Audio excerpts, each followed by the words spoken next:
Basically इसको 1999 में लाया गया, लेकिन इससे पहले हमारे इंडिया में कोई और एक्ट था, उसको हम कहते हैं फेरा, ठीक है, फॉरेन एक्सचेंज रेगुलेशन एक्ट, उसको 1973 में लाया गया था। फेरा को बेसिकली रिप्लेस करके फेमा को लाया गया। द रीजन बिहाइंड इट कि फेरा जो था वो एक इफिशिएंटली काम नहीं कर रहा था जितना फेमा को बेसिकली, जितना स्ट्रॉन्ग एक ऑर्गेनाइजेशन बनाया गया, एक्ट लाया गया ये। अब फेमा में बेसिकली फेमा क्या था, फेमा जो है वो एक सेट ऑफ रेगुलेशंस वगैरह हैं, जो कौन उसको एम्पावर करता है, आरबीआई और गवर्नमेंट ऑफ इंडिया जो है वो सारे फॉरेन एक्सचेंज जो भी होते हैं, फॉरेन ट्रेड पॉलिसीज वगैरह, उसके लिए वो रेगुलेट करता है। कौन? FEMA, foreign exchange management act. फेरा जो है वो फेमा ने क्यों रिप्लेस किया, ठीक है, तो उसका रीजन है कि वही कि इनएफिशिएंसी, प्रॉपर एफिशिएंट फेरा नहीं था एज सच फेमा। और फेरा क्या था और कब ये आया, तो फेरा जो था वो 1973 में आया और इफेक्ट में आया है, यानी इम्प्लीमेंटेशन जो है वर्क स्टार्ट हुआ है जनवरी 1, 1974। ठीक है, तो इसमें थोड़ा बहुत लिख लीजिए। ये बेसिकली फेमा को लाने का एक और रीजन ये था कि 1991 में जो आपका इकोनॉमिक पॉलिसी चेंज हुआ था ना, एलपीजी जो आया था, तो वो पोस्ट लिबरलाइजेशन जो पॉलिसीज था वो फेरा कवर नहीं कर रहा था, इसीलिए फेमा को लाया गया और वो सारी भी पॉलिसीज कवर कर ली गई। लास्ट क्लास में आबिद आप थे। It is a set of regulation. It is a set of regulation that empowers the RBI. It is a set of regulation. It is a set of regulation that empowers the RBI, Reserve Bank of India, to pass regulations, and enables the GOI, Government of India, enables Government of India to pass rules relating to foreign exchange, RBI to pass regulations, and enables the GOI,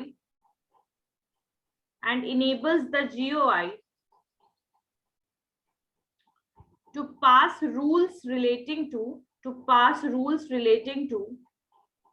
foreign exchange in tune with foreign trade policy of India. Foreign Trade Policy of India. Foreign trade policy act 1992 में आया था, याद होगा आपको। आबिद आप थे शायद class में, आप भी थे ना सुरभि, जो मैंने एफटीपी करवाया था, फॉरेन ट्रेड पॉलिसी एक्ट। उसके बाद वो चार पांच वो सेक्शन में बटा हुआ था। अभी रिसेंटली भी 2015 से 20 वाला एफटीपी आया है, फॉरेन ट्रेड पॉलिसी।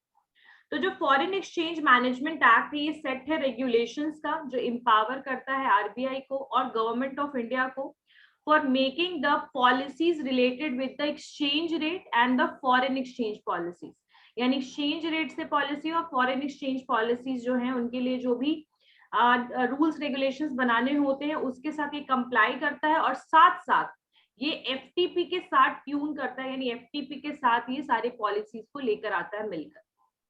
तो ये है foreign exchange management act।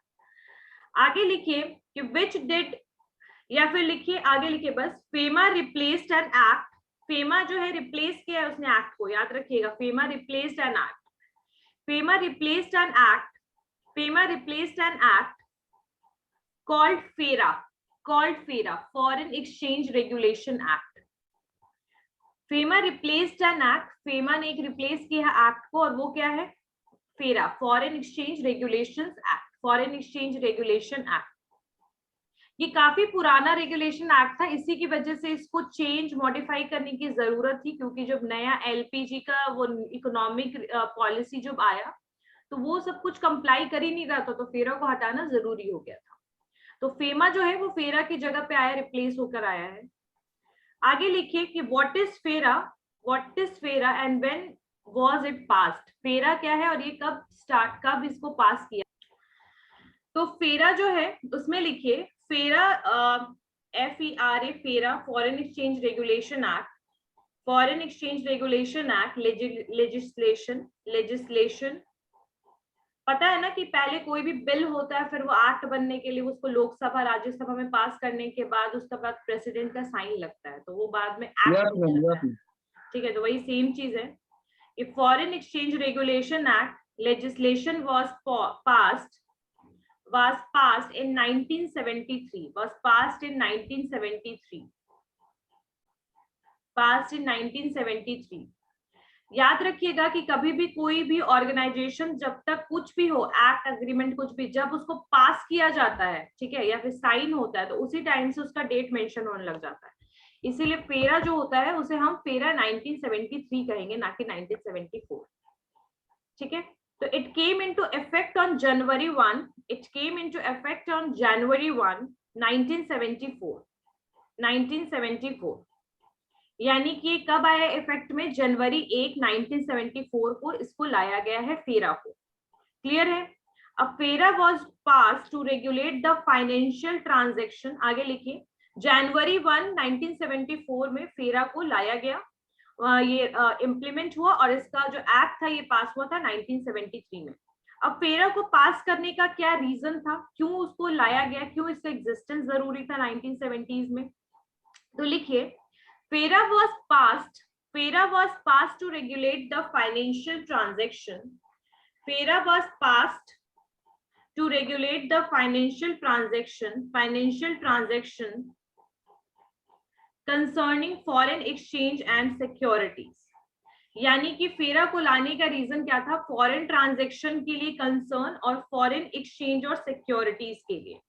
ठीक है, इसके लिए किसको लाया गया? आप फेरा को। तो लिखिए इसमें फिर से, सब लोगों ने लिख लिया है? फॉरेन फेरा जो है, फेरा वाज पास टू रेगुलेट, लिखिए, FERA was pass to regulate the financial transactions concerning with foreign exchange and securities, concerning with foreign exchange and securities। ठीक है, फेरा क्यों लाया गया था? ताकि वो फाइनेंशियल ट्रांजैक्शंस जो हो रहे हैं, एक्सपोर्ट इंपोर्ट हो रहे हैं, फाइनेंशियल ट्रांजैक्शन हो रहे हैं एक कंट्री से दूसरे कंट्री में, ठीक है, उसके लिए, और सिक्योरिटीज वगैरह जो है आपके बॉन्ड, शेयर्स, ये सब के लिए बेसिकली फेरा को लाया गया। ठीक है, 1970s में। और फेरा जो था ये इंट्रोड्यूस तब हुआ, was introduce when the foreign reserves of country were very low.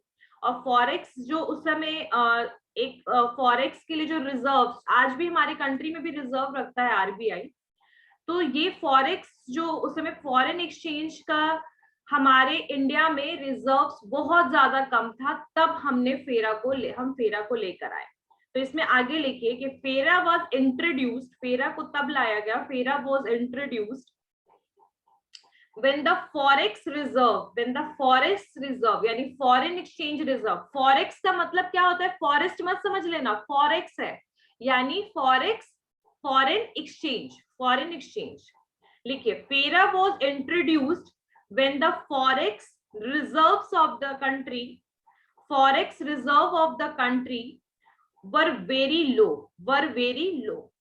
जब उस समय फॉरेन एक्सचेंज जो हमारा पास जो करेंसीज थी दूसरे कंट्रीज की, वो काफी लो थी। तो बेसिकली फेरा को लाने का रीजन क्या था?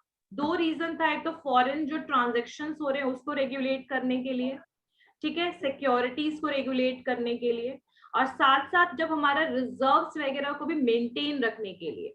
तो ये तीन रीजंस थे जो फेरा को 1973 में लाया गया। ठीक है, और अब आगे हम पढ़ेंगे कि फेरा को रिप्लेस क्यों किया गया, व्हाई फेरा वाज रिप्लेस्ड। तो इसमें लिखिए क्वेश्चन लिख लेके आंसर लिखिए, व्हाई फेरा वाज रिप्लेस्ड, फेरा को रिप्लेस क्यों किया गया। तो इसमें लिखिए आगे कि फेरा वाज रिप्लेस्ड बिकॉज फेरा को इसलिए रिप्लेस किया गया। और फेरा को किसने रिप्लेस किया है? Who replaced FERA? Full form? Foreign exchange.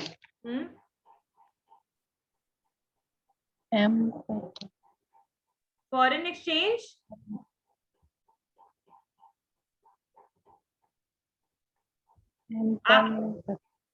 चलिए आबिद मुझे बताइए फेमा का फुल फॉर्म। आबिद मैम इसमें फेरा नहीं मिल रहा है, मगर फेरा रिप्लेस्ड, तो इसमें लिखिए फेरा डिड नॉट कंप्लाई, फेरा डिड नॉट कंप्लाई, फेरा did not comply with the post liberalization, with the post liberalization, FERA did not comply with the post liberalization policies of government. Comply के बाद क्या बोले ma'am? With the post liberalization, with the post liberalization आया था ना, LPG जो आया था 1991। यस मैम, उसका मतलब लिबरल। हाँ, अभी हम लोग का बहुत चर्चा होता है लिबरल पे।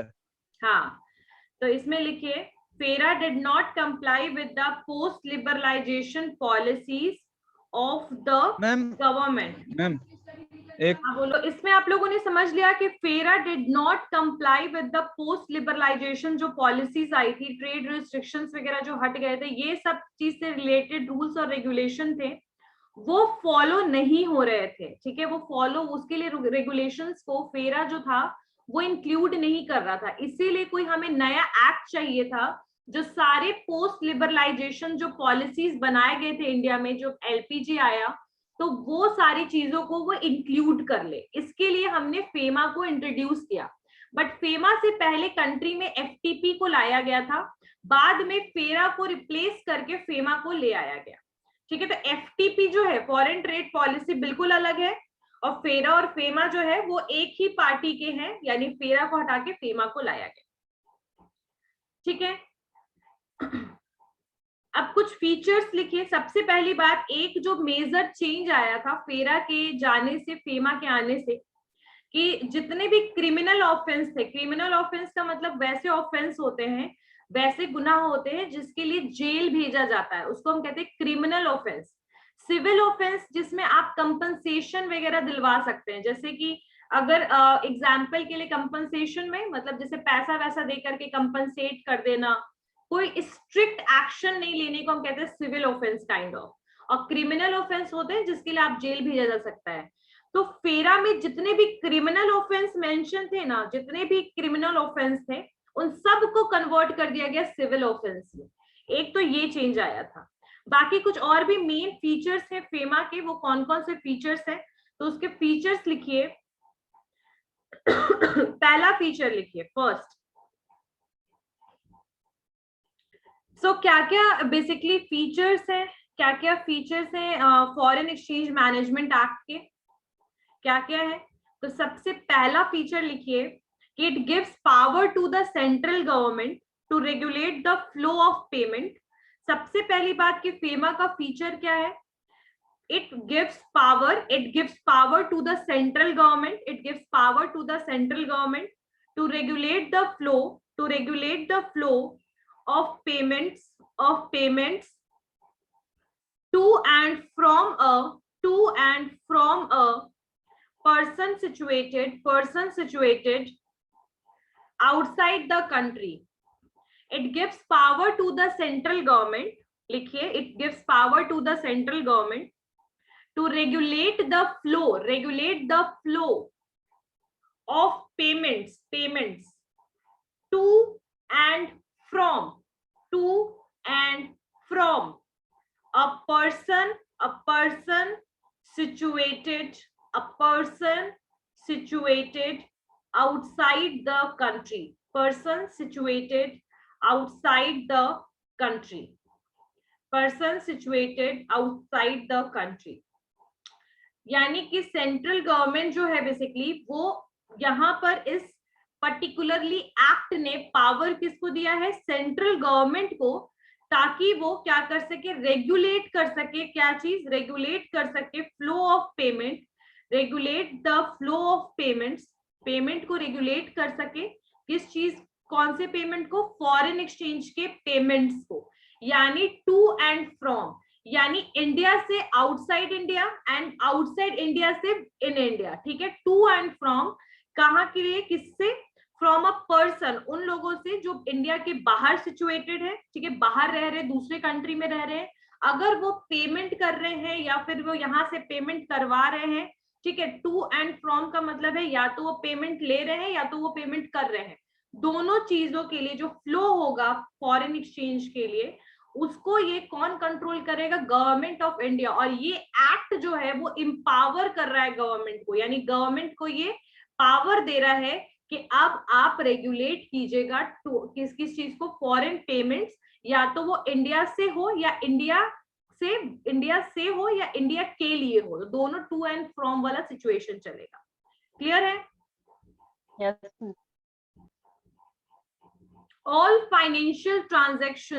all financial transactions concerning foreign securities, all financial transactions concerning foreign securities or exchange cannot be carried out, carried out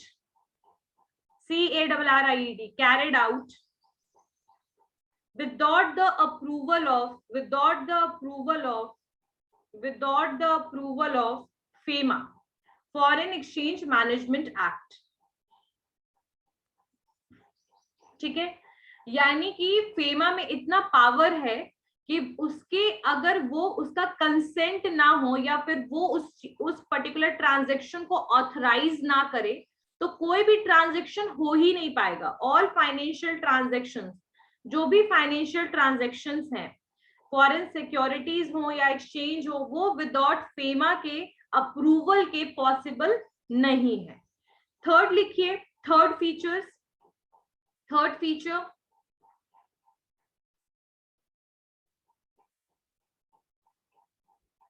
it empowers RBI, Reserve Bank of India। RBI act कब आया था? किसी को पता है RBI एक्ट कब आया था?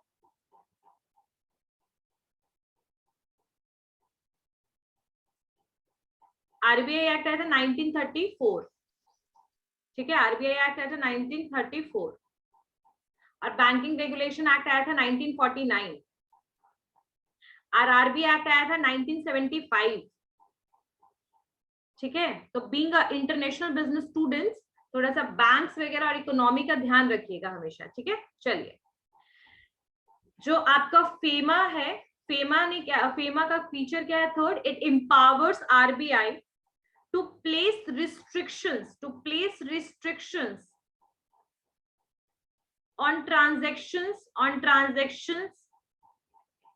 from capital account. It empowers RBI to place restrictions on transactions from capital account even if it carried out via an authorized individual.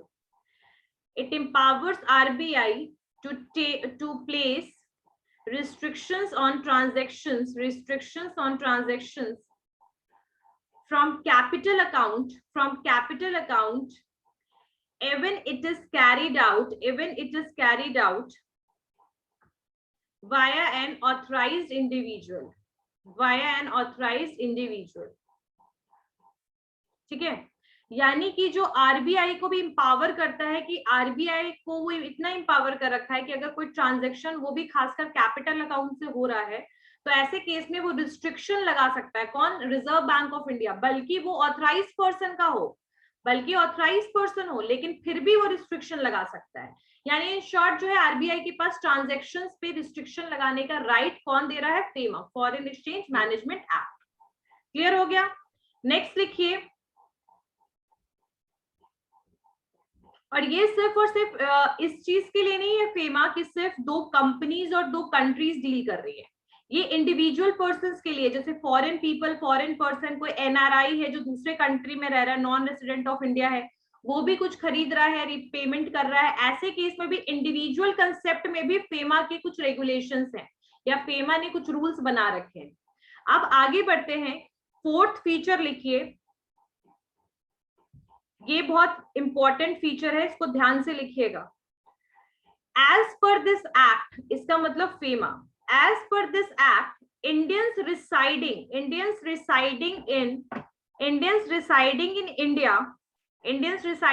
India यानी रेसिडेंट ऑफ इंडिया जो है, have the permission to conduct a foreign exchange, conduct a foreign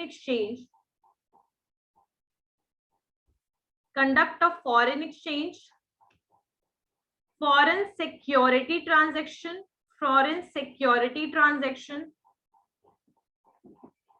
or right to hold or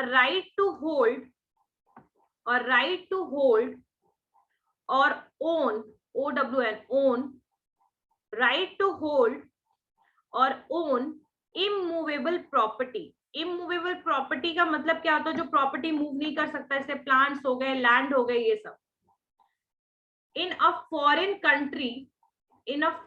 country, as per this act, Indians residing in India have the permission to conduct a foreign exchange, foreign security transaction, or the right to hold or own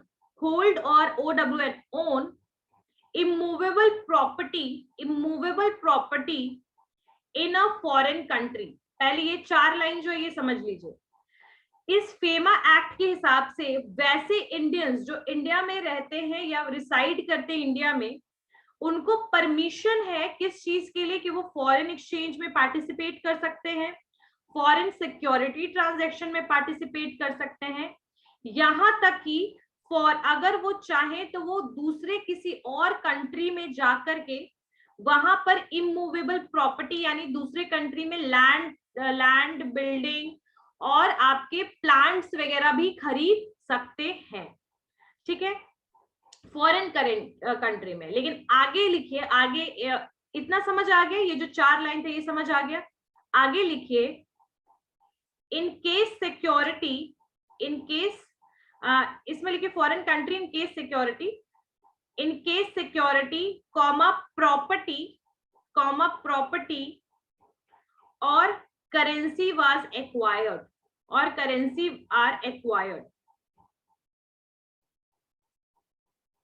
ठीक है, यानी कि वो दूसरे country में जाके currency वगैरह भी ले सकते हैं, सिक्योरिटी ले सकते हैं, इमूवेबल प्रॉपर्टी भी ले सकते हैं। ठीक है, और ओन